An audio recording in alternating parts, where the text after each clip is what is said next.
Around 60 to 70 million Solomon dollars worth of equipment, including voter registration kits, was lost in a fire that destroyed the Solomon Islands Electoral Commission office last week. Sharon Anau reports. Around 60 to 70 million Solomon dollars worth of equipment was lost during the fire incident that burned down the Solomon Islands Electoral Commission office last week. SIEC Chief Electoral Officer Jasper Highwood Anisi says during the Commission's press conference today.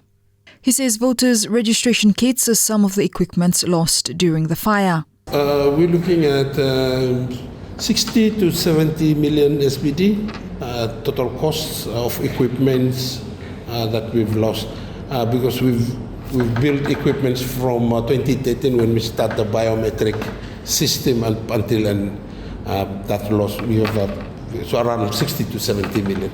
And in terms of the equipment, I think we lost all the registration kits.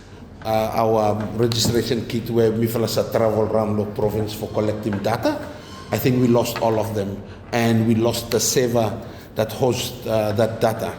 So we have a data center room.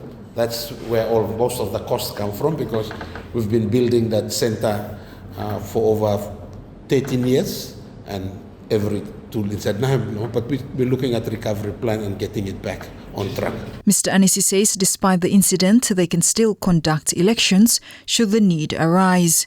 He says they can still meet the constitutional timeline requirements for both provincial and national elections. So first of all, in terms of our capacity to run by-election, if say someone vacant seat, if a seat is vacant, say next week, then we will be looking at after 2 months. But the law is flexible.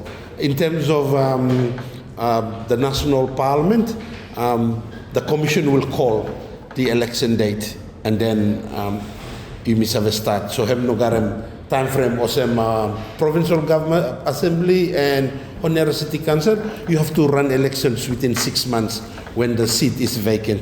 But for national parliament, I'm flexible on that arena. So, but for assurance purposes, yes, we can run it as soon as our team is resourced. Like currently, there's no computers. Every computer belum vala bonus or staff belum vala no garam. But once we start to have computers, printers, in 2 or 3 weeks' time, we can confidently run any by-election. Mr. Anisi says all electoral and voter registration data has been backed up and is safe.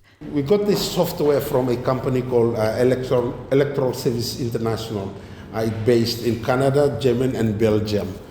So these companies are made up of the programmers. So every time what they're doing service or providing service, they keep him data.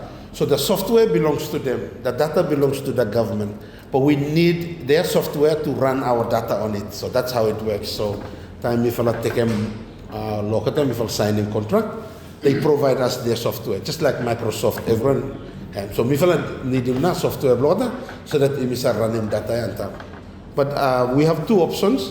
One of the options is to host the data currently in cloud for temporary purposes, and the other one is work on rebuilding the data center so that the data can be hosted there.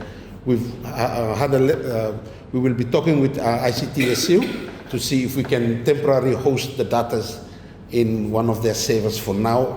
If there's going to be a by-election, that is the option.